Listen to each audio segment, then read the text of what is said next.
자, 시작하겠습니다. 우리 지난 시간에 제 기억으로는 에스겔 8장까지 했던 것으로 기억을 하고 있습니다.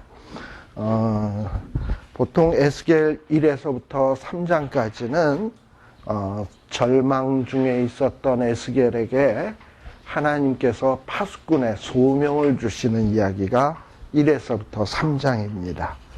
그리고 그 다음에 4장과 5장은 파수꾼인 에스겔이 벙어리 상태에서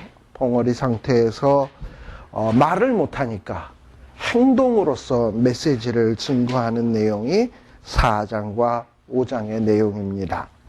그러다가 하나님께서 에스겔에게 말을 할 수 있도록 해주셨어요. 그래서 말문이 트여지면서 4장, 5장에서 보여주었던 행동 메시지들이 과연 어떤 의미를 갖는 것인가, 어떤 뜻인가 하는 것을 깨우치는 내용이 6장과 7장의 내용이에요.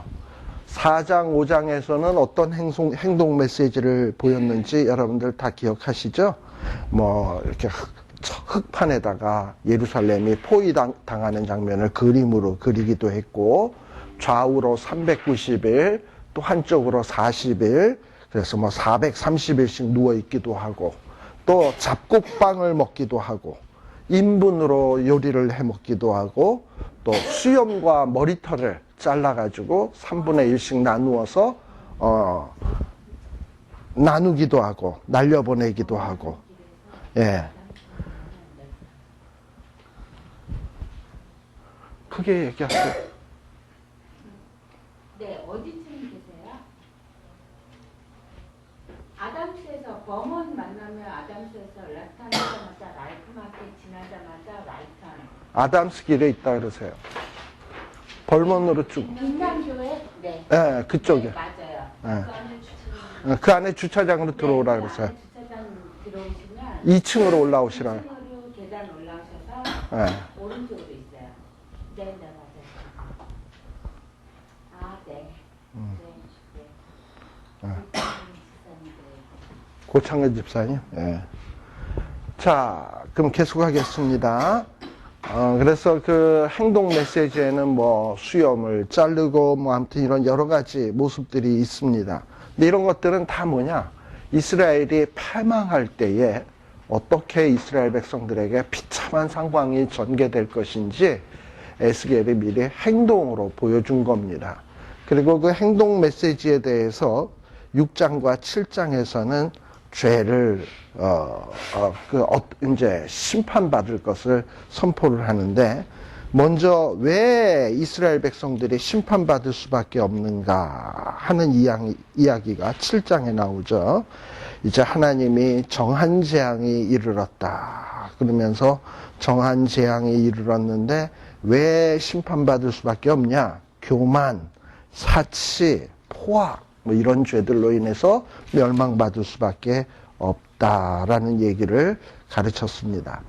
자, 이렇게 메시지를 증거하고 나니까 장로님들, 포로지에 있는 장로님들이 저기 예루살렘에 있는 하나냐 같은 선지자는 이스라엘 나라가 망하지 않는다 그러던데, 또는 망한다 하더라도 바벨론 포로로 잡혀간 사람들도 곧 귀환해서 돌아온다고 하는데 왜 에스겔은 저렇게 전혀 다른 이야기를 하는 것일까 하는 것을 궁금히 여기고서 에스겔에게 물으러 오는 장면이 바로 8장에서 나왔던 장면입니다.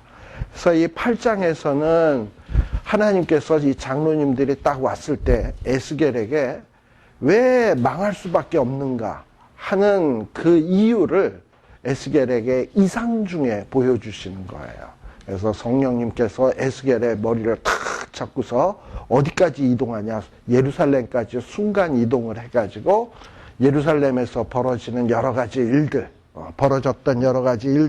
24장로들이 막 벽에다가 곤충 우상, 저 애굽의 희한한 우상들을 다 그려놓고 우상 숭배하는 장면, 여인들이 담무스 우상에게 숭배하는 장면, 이런 모습들을 다 보여줘요. 그래서 이렇게 이스라엘 백성들이 뭐 방백이나 제사장들이나 여인네들이나 백성들이나 할 것 없이 이렇게 총체적으로 타락했기 때문에 하나님의 정한 재앙이 이룰 수밖에 없다라는 것을 에스겔에게 이상을 통해서 분명하게 보여준 내용이 이 8장의 내용이었습니다.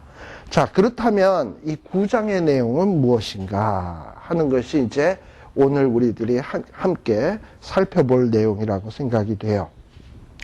자, 그럼 이제 하나님의 심판이 본격적으로 이제 시행이 될 텐데, 그 하나님의 심판이 시행되는 장면을 먼저 우리 하나님께서 에스겔에게 이상을 통해서 어떤 요한이 밤모섬에서 이상을 보면서 장차 되어진 일들이 어떻게 전개될 것인가 하는 것을 미리 보았잖아요. 그것처럼 에스겔도 이제 장차 되어질 일들이 어떻게 되어질 건가 하는 것을 이상을 통해서 지금 미리 보고 있게 되는 거예요. 자, 그러면서 이 소리가, 큰 소리가 하늘로부터 들려오는 거예요.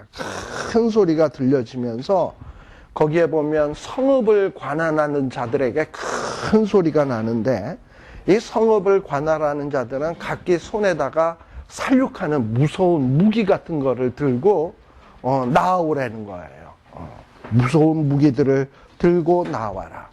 자, 그러면 여기에서 도대체 이 성읍을 관할하는 자가 누구일까 하는 거예요. 사실 이 성읍을 관할하는 자는 사람이 아닙니다. 지금 이 에스겔이 보고 있는 것은 이상 중에 보고 있는 거예요. 그리고 이 성읍을 관할하는 자는 하나님이 이 성읍들을 지키고 돌보라고 보내시는 하나님이 부리시는 천사들이야. 천사들을 얘기하는 거예요. 우리가 알다시피 우리 히스기야 왕 때 아수르 군대가 쳐들어왔을 때 하나님께서 예루살렘 성을 보호하기 위해서 천사들을 보내서 하루아침에 18만 5천 명을 싹 쓸어버리셨어요. 그런 어떤 일을 수행하는 천사들이에요. 그러니까 우리 하나님께서는 하나님의 백성들이 평상시에 특별히 죄 짓지 않고 잘 신앙생활을 하고 있으면 자기가 하나님께서 부리시는 영들을 보내가지고 우리들을 지켜주시고 보호해 주십니다.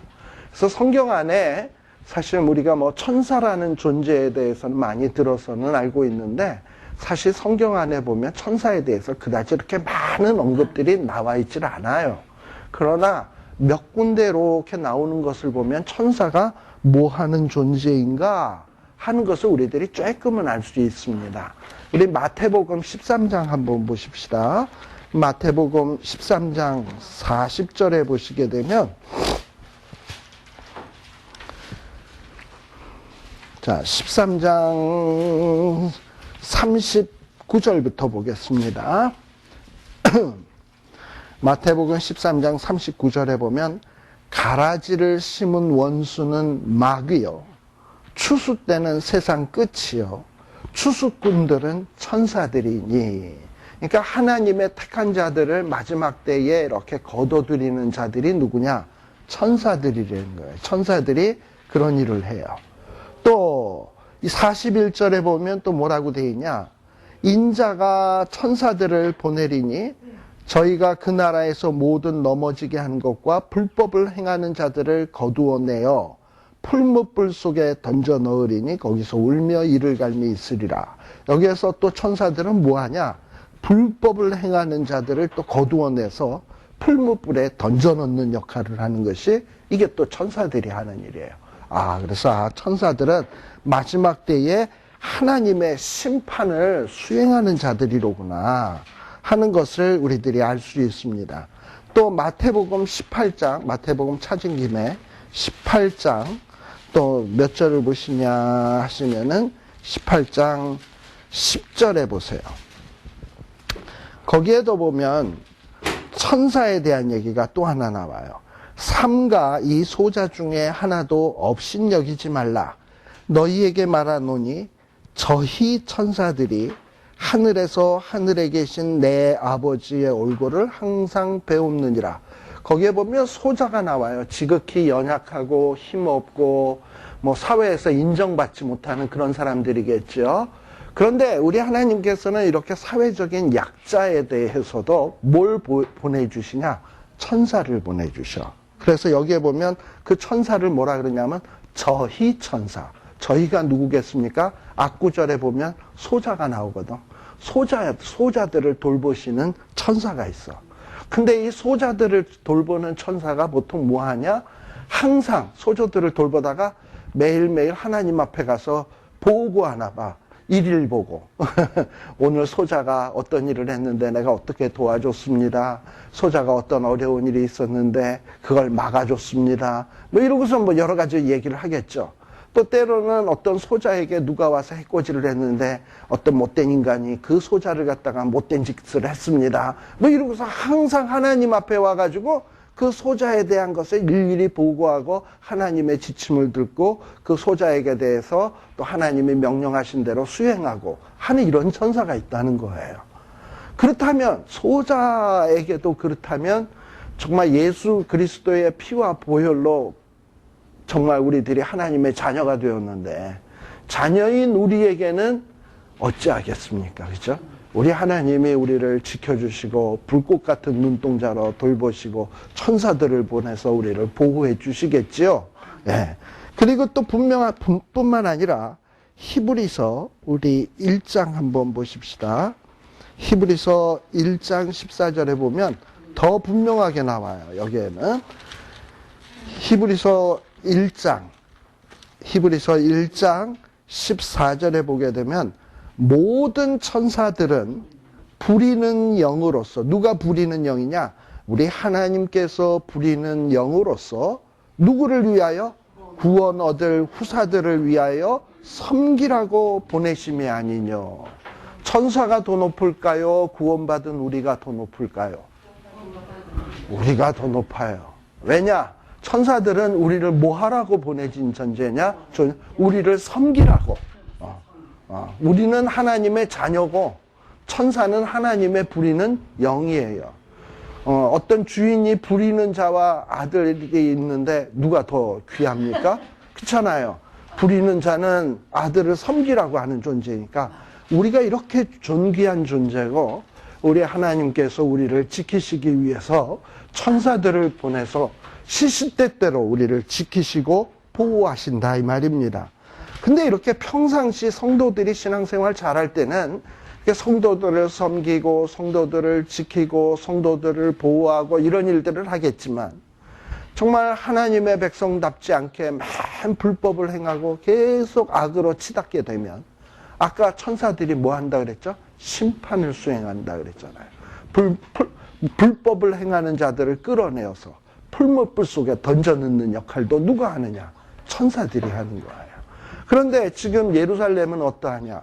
하나님의 자녀들인데 하나님의 백성인데 그래서 하나님이 그동안 한 900여 년 동안 예루살렘을 지키시고 보호하시고 오래 참으시고 긍휼로 넘어가시고 하기를 수없이 반복을 했음에도 불구하고 지금 예루살렘은 어떻게 하냐? 계속해서 죄를 범하니까 하나님께서 참으시다 이제 드디어 뭐라고 선포하냐?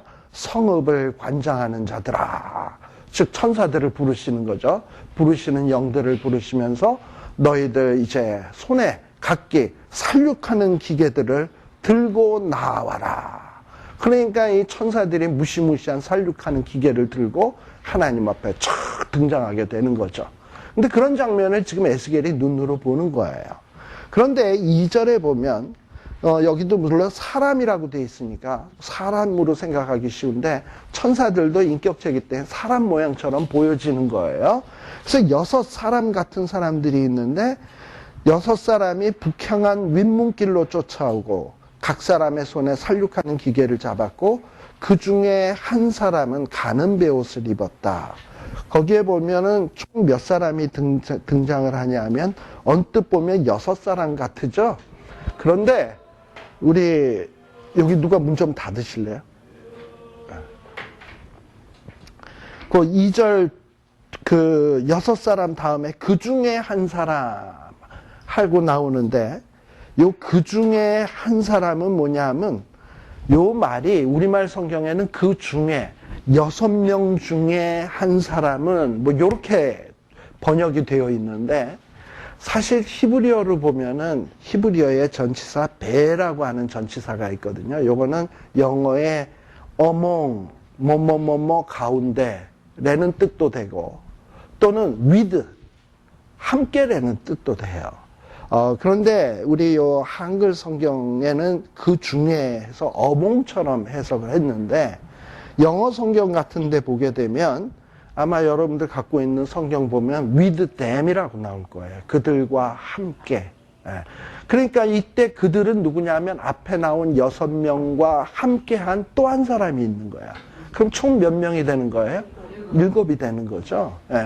그러니까 뭔가 어떻게 보면 숫자적으로 볼 때도 7이 훨씬 더 맞는 것이 하나님이 부리는 천사들의 어떤 완전수, 7수.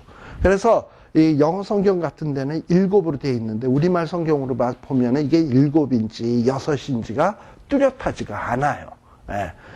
자, 그런데 여기에 보면 6 천사가 있고 또 하나의 천사가 있어. 근데 이 또 하나의 천사는 어떠냐?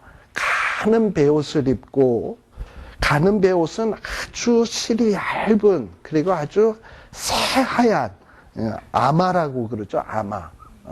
아마로 된 이 베옷을 입고 그리고 먹그릇을 찼다 그랬어요. 그리고 놋제단 곁에 이렇게 떡 서 있는 천사가 있어요. 자, 그런데 이렇게 총 7 천사에게 하나님이 뭐라고 얘기를 하시냐. 거기에 보면은 또 이제 3절에 보면 그룹에 머물러 있던 이스라엘에 하나님의 영광이 올라 성전 어디에 이르렀다? 문지방. 자, 이전에는 하나님이 보통 이사야 6장 같은 데 보면 성전 안에 들어가서 이사야 선지자가 아주 정말 엄청난 광경을 목도하잖아요. 하나님이 계시고 천사들이 거룩하다. 그러니까 성전에 가득한 하나님의 영광을 봤어요. 그랬는데 이제 뭔가 이상하게 천사들이 있던 가운데서 하나님의 영광이 위로 이렇게 올라가더니 어디로 갔어? 문지방 쪽으로 갔어. 문 쪽으로 갔어. 문 쪽으로 갔다라는 건 뭡니까? 이제 곧 나가겠다라는 얘기예요. 문지방으로 갔다라는 건. 그리고 문지방으로 갔어요. 왜 문지방으로 갔냐? 이제 이스라엘 백성들이 하는 짓거리라는 게 우리 앞에서도 봤습니다만 8장에서 보면 성전 안에다가 곤충의 우상 그려놓고 별의별 희한한 우상들 만들어놓고 우상 숭배하고 있으니 하나님이 거기 있고 싶겠습니까? 떠나셔야지. 그래서 떠나시려고 마음 먹고 지금 성전 문지방에 이르러서 이제 이 예루살렘을 심판하시겠다라는 거야. 자, 그런데 심판하시기 전에 하나님이 한 가지 하는 얘기가 있어요. 이 몸에다가 먹그릇을 찬 그 한 천사에게, 아마 이 한 천사가 부리는 영들 가운데서 가장 높은 분인 것 같아. 근데 이 자에게 명령을 하시기를 뭐냐 하면, 성읍에 이렇게 왔다 갔다 하면서 그 성읍 안에서 있는 사람들 가운데서 자기의 행한 모든 가증한 일로 인하여 탄식하며 우는 자의 이마에다가는 표를 하래. 표. 이 표를 하라는 거예요. 가서 이마에다가 도장 같은 걸 꽝 찍어주라는 거예요. 근데 이 도장 찍어줘야 될 사람은 누구냐? 가증한 일. 자기네들이 행한 일 가운데서 가증한 일, 그리고 또 어떤 하나님 앞에 죄 지은 것으로 인해서 하나님 앞에서 울며 탄식하며 회개자의 이마에다가는 표를 딱 해주래. 근데 그 회개 안 하는 자는 어떻게 하냐? 5절에 보면. 그리고 그 남은 6 천사들에게는 뭐라고 얘기하냐 하면은 너희들은 그 첫 번째 천사가 가서 인 치는 동안 인을 안 친 자가 있으면 인을 못 받았으면 그 인을 못 받은 사람에게는 아껴보지도 말고 긍휼을 베풀지도 말고 늙은 자든 젊은 자든 처녀든 어린아이든 부녀든 인을 못 받았으면 무조건 다 어떻게 해라? 죽여라. 단 누구에게는 가까이 하지 마라. 첫 번째 그 천사가 지나가면서 인친 자에게는 가까이 하지 말아라. 그리고 이 일을 어디서부터 시작하냐? 내 성소 안에서부터 시작을 해라. 자, 그러면 성소 안에서 우리 그 앞에 나왔습니다만 성소 안에서 24장로, 70, 방백, 여인들 막 우상숭배하고 그랬잖아요. 이런 자들은 첫 번째 천사가 지나가면서 이마에다 도장꽝 찍어줬을까, 안 찍어줬을까? 안 찍어줬겠죠. 근데 그 중에서 또 어떤 사람은, 우리가 이게 뭐야? 이렇게 우상숭배를 하다니. 만일에 울며 탄식을 했다면 그 이마에다가 찍어줬을까, 안 찍어줬을까? 찍어줬겠지. 그럼 6 천사가 지나가면서, 도장 있네? 패스. 하고 넘어가고, 도장 없으면, 암만 제사장이라 하더라도, 이놈? 하고선 댕강 하고 가는 거예요. 지금 그 장면을 보여주는 거예요. 근데 그게 어디서부터 시작하냐? 성소에서부터 시작하고, 성전 앞에 있는 늙은 자들로부터, 특히 이 늙은 자라는 말은 장로라고도 번역되는 말입니다. 장로들로부터 시작이 되었다. 그러면서 이제 하나님의 심판이 자행되는 장면이 에스겔의 눈앞에 확 보이는 거야. 이건 장차 한 4, 5년 뒤에 벌어질 일인데 에스겔에게 미리 이상 중에 보여주시는 거예요. 자, 그러니까 이 하나님이 치시는 이 모습이 너무나 무시무시한 거예요. 그런데 이와 같은 일이 우리 바벨론 이제 침략 당시에도 있었습니다만 우리 언제에도 있을 거냐? 여러분들 요한계시록 7장에 보면 요한계시록 7장에 보게 되면 여기에도 표한다라는 얘기가 또 나와요. 7장. 7장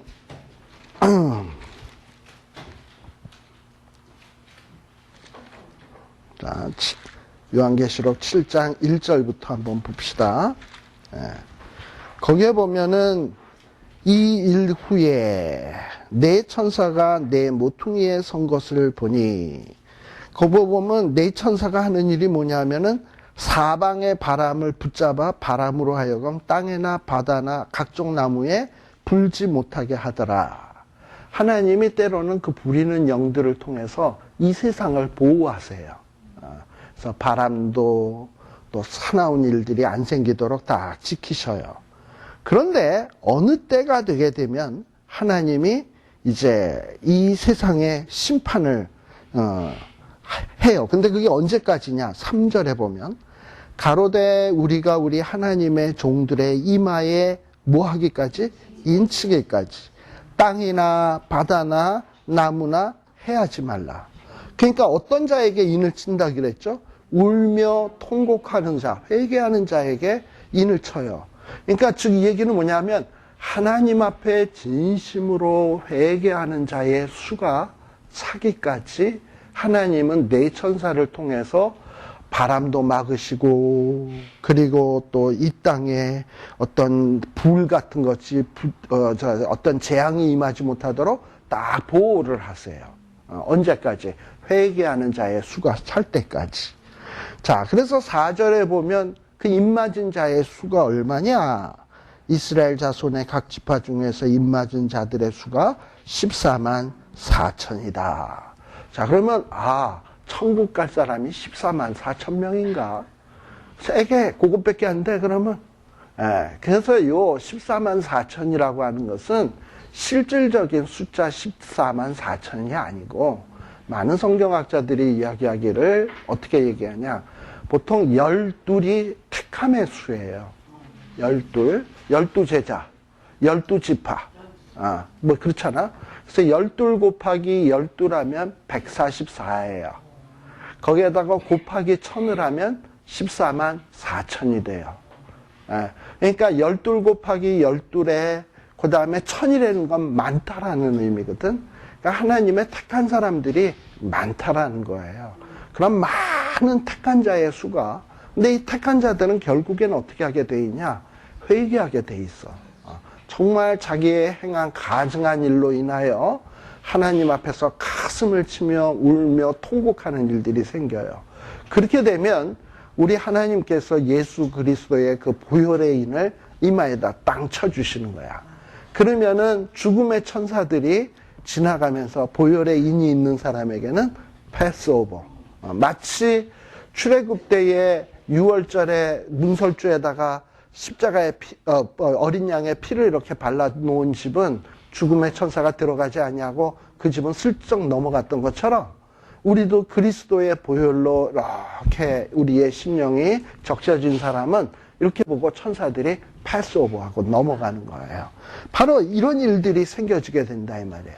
그래서 지금은 우리 하나님께서 어떻게 되냐? 주님의 보혈로 성령으로 우리를 인을 치셔. 근데 그 인은 누구에게 치냐? 진심으로 회개하는 자, 울며 회개하는 자들에게 하나님이 인을 치셔요. 그리고 그 인을 치게 되면 무서운 심판 중에서도 하나님이 패스오버 한다 이 말이에요. 근데 그 하나님이 그 심판을 수행하시는 모습이 너무나 무시무시하니까 이 에스겔도 막 그냥 뭐 완전히 공포의 도가니인 거야. 8절에 보세요. 이 치는 모습을 보니까 너무 무서워. 그래서 에스겔이 하나님을 향하여 부르짖어 가로되 뭐라고 얘기하냐. 하나님 오호라. 주 여호와께서 예루살렘을 향하여 분노를 쏟으시오니 이제 이 남은 자를 몽땅 다 멸하시려나이까. 마치 그 하나님이 심판하는 기세가 마치 쓰나미 같아가지고 모두가 다 멸망당할 것 같아. 자, 그리고서 9절에 보면 그가 내게 이르시되 이스라엘과 유다 족속의 죄악이 심히 중하여. 자, 왜 이렇게 무시무시한 심판이 임하냐 하면 이스라엘도, 북쪽 이스라엘도 그랬고 남쪽 유다도 그렇고 죄악이 심히 중해서 불법이 가득하고요. 이랬기 때문에 하나님이 심판하실 수밖에 없다라는 겁니다. 근데 이 심판당하는 자들, 특히 우리 앞에서 성전 안에서 우상 숭배하는 지도자들이 있었잖아요. 24장로들. 이 사람들은 자기네들이 이렇게 죄를 지을 수밖에 없었던 이유에 대해서 변명을 해요. 그 변명의 내용이 어디 있냐면 9절 끝에 있는 거예요. 자기네들, 이제 하나님은 너희들을 왜 이렇게 무섭게 심판하느냐? 성전 안에서 우상 숭배하고 강포를 행하고 포악을 행하고 하나님을 두려워하지 않고 이랬기 때문에 이런 심판을 받는 것이다 라고 얘기를 하잖아요.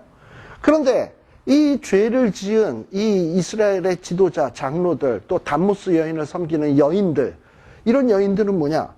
뭐 하나님이 자기 백성에게 복을 주신다 그러더니만 복 주긴 뭘 복을 줘. 우리가 맨날 바벨론에게 시달리고 아수르에게 시달리고 우리가 이 나라 저 나라들한테 맨날 이리저리 그냥 뭐 동네북처럼 얻어맞기만 하는데 하나님은 우리나라에게 긍휼도 안 베풀고 하나님은 이 땅을 버리셨어. 하나님은 우리를 더 이상 돌아보지 않아. 그러니 우리도 하나님이 우리를 돌아보지 않고 우리를 긍휼히 여기지 않으면 우리도 우리 살 길 찾아야 될 것 아니냐. 필요하면 애굽신의 도움도 받아야 되는 것이고 필요하면 담무스도 하나님이 안 도와주니까 담무스의 도움도 얻어야 되고 그야말로 곤충의 신, 뭐 별의별 신, 뭐 이런 신들의 도움이라도 받아야 될 거 아니냐. 그러니 우리가 우상 숭배한 거 뭐 그렇게 잘못됐다고 이런다 이 말이죠. 바로 이것이 그 당시의 사람들의 마음이에요. 자, 그런데 어떤 환란이 온다, 핍박이 온다, 주변 나라들에 의해서 동네북의 신세가 된다, 이런 어려움이 올 때마다 하나님은 뭐라고 이미 약속했냐 하면은 환란 날에 나를 부르라. 그러면 하나님이 도우리라고 약속하셨거든요. 근데 이것들은 환란 날이 오면 무조건 하나님이 나를 안 돌아봐서 내가 환란 당해. 하나님이 나를 긍휼히 여기지 않아서 내가 이 핍박을 당하는 거야. 이러고서는 딴 데 가서 알아보려고 그러는 거거든요. 어떤 이 환란이 왜 오는지, 지금 내가 고통이 왜 오는지, 하나님과의 관계의 문제로구나. 내게 죄가 있어서 그렇구나. 회개해야 되겠구나. 뭐 이렇게 접근을 해야 되는데, 뭔가 자기네들의 문제점은 전혀 생각하지 아니하고 환란이 왔고 환란을 하나님이 없애주지 않으면 무조건 다른 우상에게 찾아가는 거예요. 오늘날의 많은 사람들의 신앙의 형태가 이렇지 않습니까? 뭐 집안에 어떤 환란이 있다든지 비즈니스가 안 되든지 건강에 문제가 안 된다든지 왜 그럴까 그 원인 분석은 아니하고 무조건 그 환란 그 자체만 물러가기를 원하고 그 하나님이 그거 안 해주면 하나님 앞에 불평하고 원망하고 하나님은 나를 긍휼히 여기지 않아. 뭐 하나님은 나를 돌보지 않아. 그러니 난 내 살 길을 내가 찾아야 돼. 뭐 돈을 의지한다든지 사람을 의지한다든지 어떤 자기 인간의 꾀를 의지한다든지 자꾸 이런 식으로 나아가는 거예요. 그러니 하나님이 볼 때 갑갑하고 답답한 거죠. 근데 그런 것도 한두 번이지 자꾸 그런 식을 반복하다 보면 이제 하나님이 어찌하시냐. 10절에 보면 더 이상 하나님께서는 그러한 백성을 아껴보지 아니하고 더 이상 긍휼도 베풀지 아니하고 이제는 그 행위대로 그 머리에 갚으시겠다라고 얘기를 하는 거예요. 그러고선 그 무시무시한 심판이 수행되는 장면을 에스겔이 보게 되는 거예요. 그러더니만 그 베옷을 입었던 그 천사가 그 하나님 앞에 탁 서더니 뭐라 그러냐. 하나님, 내가 명령하신 대로 다 수행했나이다 하고 하나님 앞에 보고하는 장면이 지금 이 에스겔의 눈앞에 쫙 보여지게 된 겁니다. 그러니까 지금 에스겔이 보고 있는 건 뭐냐? 장차 한 4, 5년 뒤에 벌어질 이스라엘의 심판의 광경을 이 천사들의 이상을 통해서 보고 있는 거예요. 근데 지금 이 보고 있는 게 누가 왔을 때 보고 있는 거냐? 8장에 보면 유다의 장로 두어 사람이 지금 에스겔에게 뭔가 물으러 왔잖아. 물으러 왔을 때 첫 번째 8장에서 보여준 것은 이 자들이 뭘 물으러 왔는지 하나님이 딱 가르쳐 주신 거야. 자기네들이 과연 평화로워질 것인가, 곧 해방될 것인가, 이런 걸 물어보러 에스겔에게 온 거거든. 그런데 하나님은 에스겔에게 뭘 보여준 거냐 하면은 쟤네들은 절대 곧 해방되지 않는다. 하나님의 징계를 받아야만 된다. 왜냐? 8장에 보면 우상숭배, 이런 정말 온갖 더러운 짓을 했기 때문에 하나님의 심판을 피할 수밖에 없다라는 걸 보여준 게 8장이고, 그 다음에 그러면 그 심판이 어떻게 수행될 것인가 하는 것을 보여주는 게 9장이에요. 하나님이 부리는 영들, 성읍을 관장하는 자들, 그전에는 성읍을 이렇게 재난이 오는 것을 막아주던 자들을 하나님이 불러서 이제 뭐냐? 심판의 도구로 사용하신다는 거야. 그리고 이 심판이 수행되기 시작하면 정말 에스겔이 보기에도 끔찍할 정도로 다 멸하려고 하는 겁니까? 할 정도로 무서운 심판이 될 거예요. 그런데 그 심판 중에서도 살아남을 사람이 있어요. 누구냐? 이마에 입맞은 자들인데 이 이마에 입맞은 자들은 아무나 맞는 것이 아니라 하나님 앞에 자기의 행한 가증한 일로 인하여 탄식하는 사람. 우리 마태복음 5장에 보면 산상수훈 나오죠? 제일 첫 번째가 뭐죠? 심령이 가난한 자는 복이 있나니 천국이 저희 것이며, 두 번째는 애통하는 자는 복이 있나니 저희가 위로를 받을 것입니다. 그래서 여기에 보듯이 정말 하나님 앞에서 자기가 정말 내 평생 살아온 길 뒤돌아보니 걸음마다 다 죄뿐입니다. 그걸 보면 자기의 과거를 이렇게 돌아보면 다 죄뿐이야. 뭐 의라고는 정말 쥐꼬리만큼도 없는 거야. 그러니 얼마나 이 심령이 피폐하고 가난해. 그리고 이 가난한 모습을 보니까 자기가 생각해도 불쌍해. 그리고 하나님 앞에 서니까 슬픔밖에 없어. 그래서 하나님 앞에 가슴을 치며 회개하면서 하나님, 내 평생 살아온 길 걸음마다 다 죄뿐입니다 하고 얘기를 하고 하나님 앞에 통곡을 하면 우리 하나님께서 울지 마라. 너의 죄가 주음같이 붉을지라도 눈과 같이 희리라. 너의 죄 흉악하나 눈과 같이 희겠네. 아시죠? 네. 그러면서 우리 하나님께서 우리의 죄를 진심으로 통회하고 자박하면 걱정 말라 하시면서 우리의 인을 쳐주시면서 너의 죄가 눈과 같이 희어질 것이다. 그리고 그 무서운 심판의 바람 속에서도 우리를 패스오버 하면서 넘어가신다, 이 말입니다. 자, 이렇게 심판이 다 수행이 된 것 같아요. 에스겔을 볼 때. 왜냐? 마지막 천사가 하나님 앞에 서서 명하신 대로 내가 다 준행하였나이다 라고 얘기를 했잖아요. 네. 자, 그러면서 이 10장에 보게 되면 이제 또 다른 장면이 이제 에스겔에게 보여지게 되는 겁니다. 이에 내가 보니 그룹들 머리 위 궁창에 남보석 같은 것이 나타나는데, 뭐 말이 문장이 좀 깁니다만 천사들의 이렇게 무리가 있는데 천사들 무리 그 위에 남보석같이 아주 아름다운 하늘이 쫙 펼쳐지는 거예요. 근데 그 보좌에는 뭐가 보이냐? 하나님의 보좌의 형상이 보여지는 거예요. 그러면서 하늘로부터 소리가 탁 나오는 거지. 나타나기를 뭐냐면 아까 그 가는 배옷 옆에다가 먹줄을 탄 그 천사에게 또 명령을 탁 하는 거야. 너는 이 그룹들 사이 속으로 쭉 들어가서 그 안에 들어가가지고 숯불을 좀 끄집어내라. 숯불을 끄집어내서 그 숯불을 들고 성읍 위에다 어떻게 다 쫙 흩어라. 그러니까 지금 하나님이 심판하시는 장면, 이거를 9장에서 한 가지 모습으로 보여주시고 10장에서는 또 다른 모양으로 다른 버전으로 보여주시는 거예요.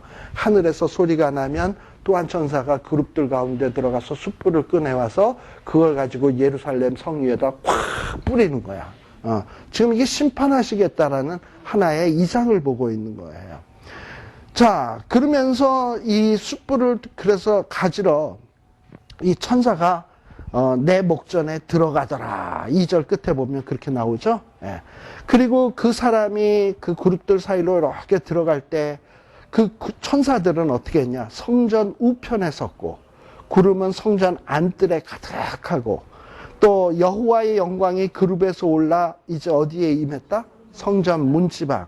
이제 슬슬 하나님이 어떻게 하는 거냐? 성전에서부터 떠날 차비를 하시는 거예요. 그리고 구름이 성전에 가득하며 여호와의 영화로운 광채가 뜰에 가득했다.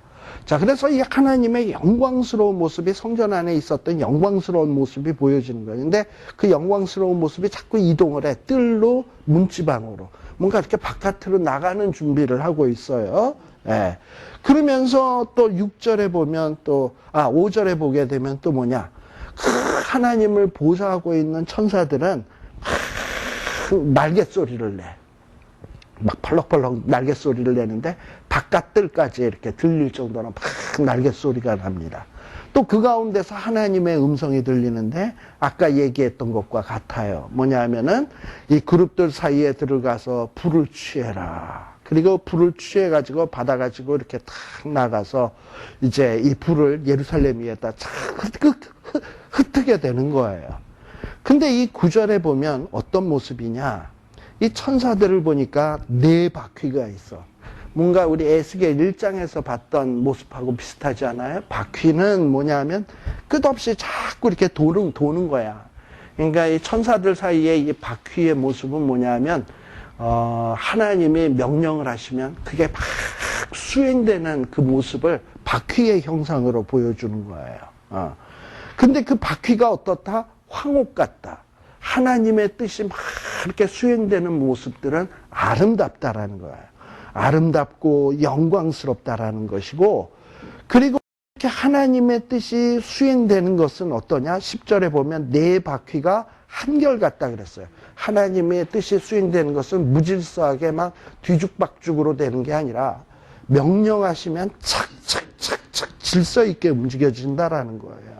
그리고 또 하나님의 명령이 떨어지게 되면 천사들이 그 일을 막 순종하며 행하게 되는데, 천사들이 하나님의 뜻을 받았다 그러면 머뭇머뭇거리고 뒤돌아보고 딴짓하고 하는 게 아니라 그냥 명령 딱 받았다 그러면 돌이키지 아니하고 행하되, 돌이키지 않고 그냥 하나님이 명령한 대로 쫙쫙 움직이는 거야. 또 12절에 보면 또 하나님의 뜻이 이렇게 수행되기 위해서 하나님이 그 천사들 사이에 뭘 했냐? 천사와 그 하나님의 뜻이 수행되는 바퀴 둘레에 뭐가 가득하다? 눈이 가득하다. 그래서 하나님의 뜻이 제대로 수행되려면 모든 것을 올바로 판단해야 되잖아요. 못 보는 게 없어야 되잖아. 그래서 모든 것을 다 감찰하시는 눈으로 가득 차 있어. 그러니까 우리 하나님은 모든 것을 다 알고 계시는 분이에요. 그리고 이 천사들은 어떤 존재들이냐? 14절에 보게 되면, 14절에 보면 천면은 그룹이 얼굴이요. 그룹의 얼굴이라는 건 천사의 얼굴이요. 둘째면은 사람의 얼굴이요. 셋째는 사자의 얼굴이요. 넷째는 독수리의 얼굴이더라 라고 되어 있습니다. 첫 번째 천사의 얼굴이라는 건 뭐냐면 천사는 하나님의 부리는 영이라 그랬죠. 하나님이 부리시기 때문에 충성하는 존재가 이게 그룹이야, 천사야. 그 다음에 사람이라고 하는 것은 뭐냐면 인격을 가진 자로서 지혜를 가진 존재예요. 그러니까 천사는 어떤 존재냐? 하나님 앞에 첫째는 충성하는 존재. 두 번째는 나름대로 인격도 있고 지혜도 있어요. 그리고 세 번째는 뭐냐? 사자의 얼굴이라 그랬잖아. 사자는 동물의 왕이에요. 아주 용맹스럽고 용기 있는 짐승이에요. 바로 천사가 그와 같다라는 거예요. 용기, 용맹, 강하다라는 거. 그 다음에 독수리. 넷째는 독수리라 그랬는데 독수리는 아주 신속하고 빠른 것을 상징하는 동물이에요. 그러니까 천사들은 어떤 존재냐? 하나님의 뜻에 충성하고 또 나름대로 지혜도 있고 용기도 있고 힘도 있고 또 신속한 이런 존재들이야. 그런데 이런 존재들이 어떻게 하냐면 하나님의 뜻을 수행하고 있는 거예요. 눈이 가득해서 세상을 돌아보면서 하나님의 뜻을 수행하는 거예요. 그러니까 세 번째 뭐였죠? 사자, 강한 거, 용맹, 용맹. 자, 그런 존재예요. 자, 그런데 이런 존재가 그동안에는 뭘 했냐?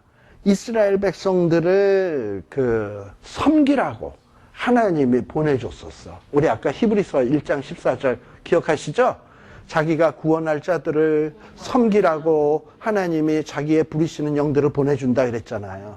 그동안에 하나님이 이스라엘 백성들을 지키시기 위해서 이런 천사를 통해서 하나님의 뜻을 수행하시고 그들을 보호하시고 그들을 돌보시고 뭐 이런 일을 수행해 왔는데 지금 이스라엘 백성들은 어떻게 되냐?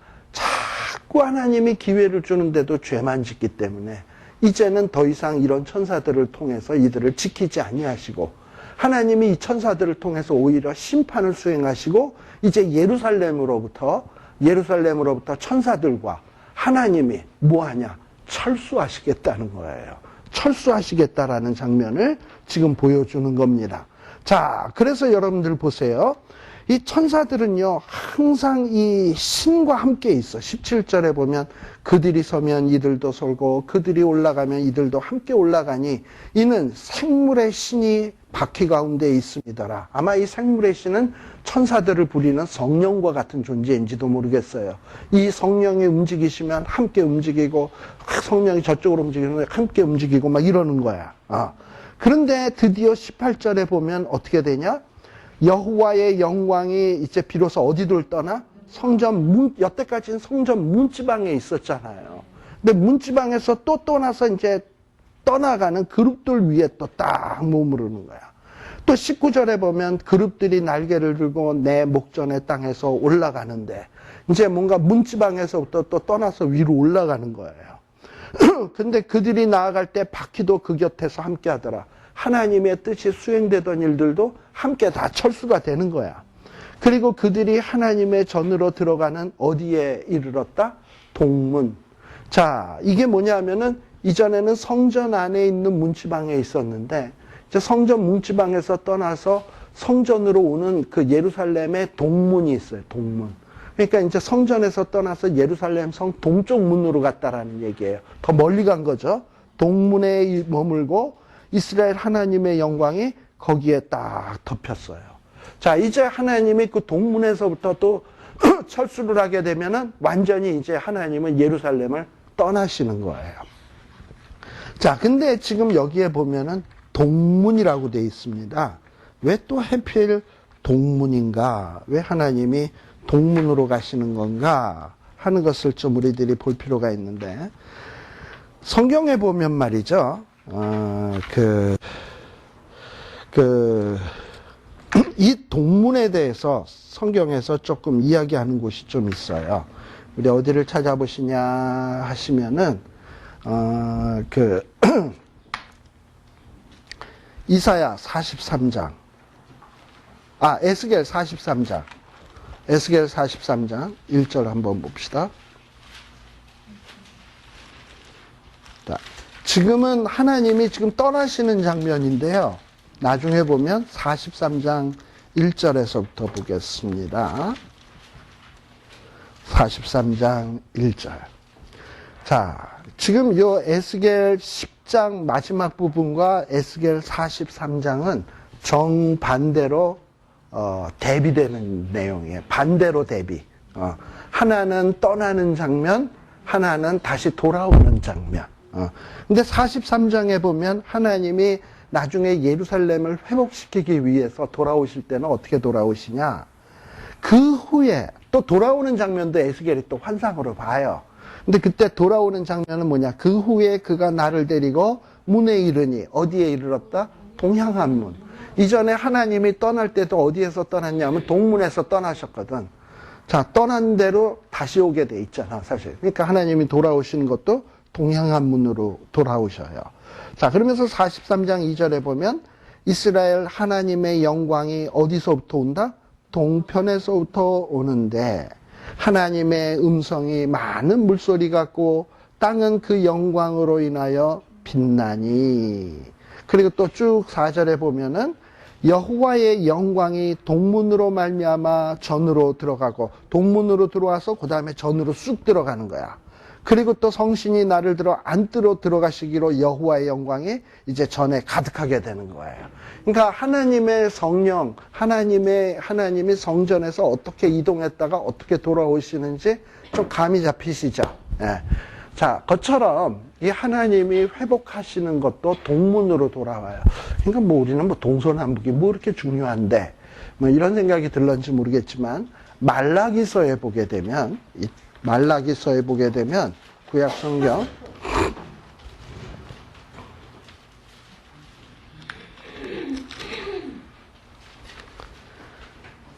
자, 거기에 보면은 말라기서 4장 2절입니다.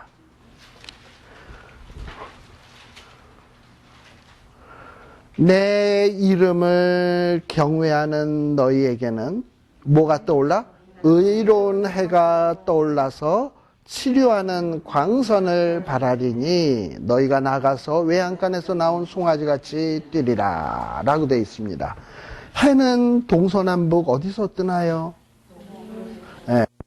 의로운 해는 어디서부터 떠오를까요? 동쪽에서 떠오르겠죠.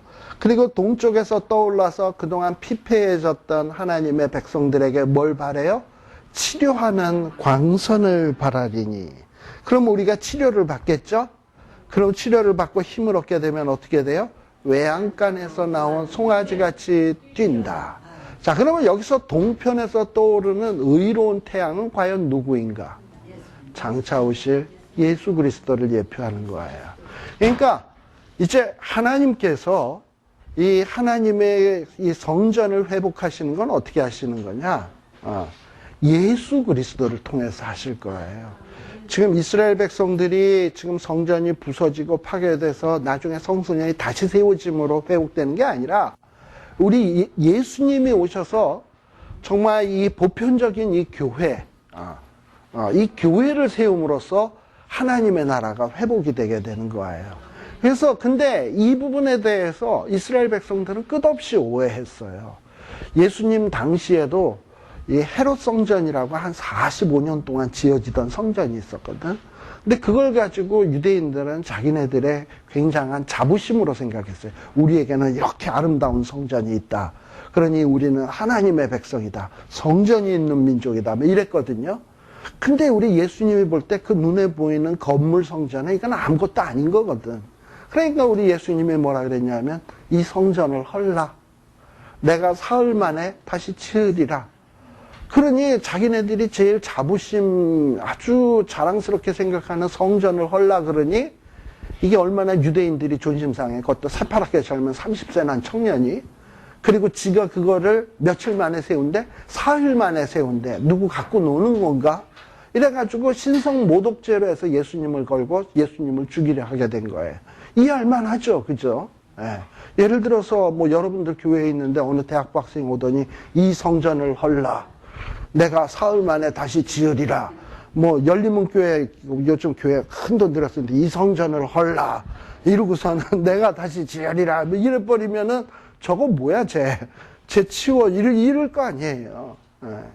근데 사실 우리 주님이 세우시고자 하는 성전은 눈에 보이는 성전이 아니라 예수 그리스도를 믿는 정말 마음에 자기가 행한 가증한 일로 인하여 탄식한 사람들이, 입맞은 자들이 두세 사람씩 이렇게 모여지는 곳이면 하나님은 누구나 그들과 함께 하시겠다고 약속했잖아요. 그게 교회인 거야. 그런 교회로 세워지는 하나님의 나라를 세우시겠다라고 얘기를 한 거예요.